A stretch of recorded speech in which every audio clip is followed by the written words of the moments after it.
بسم الله الرحمن الرحيم. ويسألونك عن المحيض قل هو أذى فاعتزلوا النساء في المحيض ولا تقربوهن حتى يطهرن فإذا تطهرن فأتوهن من حيث أمركم الله إن الله يحب التوابين ويحب المتطهرين. نساؤكم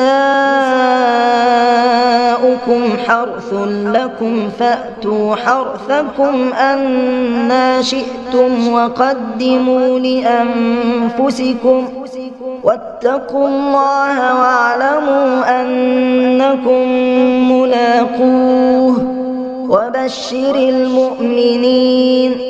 ولا تجعلوا الله عرضة لأيمانكم أن تبروا وتتقوا وتصلحوا بين الناس والله سميع عليم.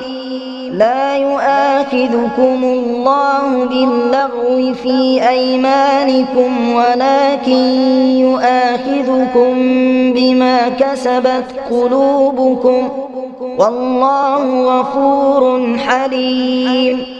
للذين يؤلون من نسائهم تربص 4 أشهر فإن فاءوا فإن الله غفور رحيم. وإن عزموا الطلاق فإن الله سميع عليم. والمطلقات يتربصن بأنفسهن 3 قروء ولا يحل لهن أن يكتمن ما خلق الله في أرحامهن إن كن يؤمن بالله واليوم الآخر وبعولتهن أحق بردهن في ذلك إن أرادوا إصلاحا ولهن مثل الذي عليهن بالمعروف وللرجال عليهن درجة والله عزيز حكيم. الطلاق 2 فإمساك بمعروف أو تسريح بإحسان.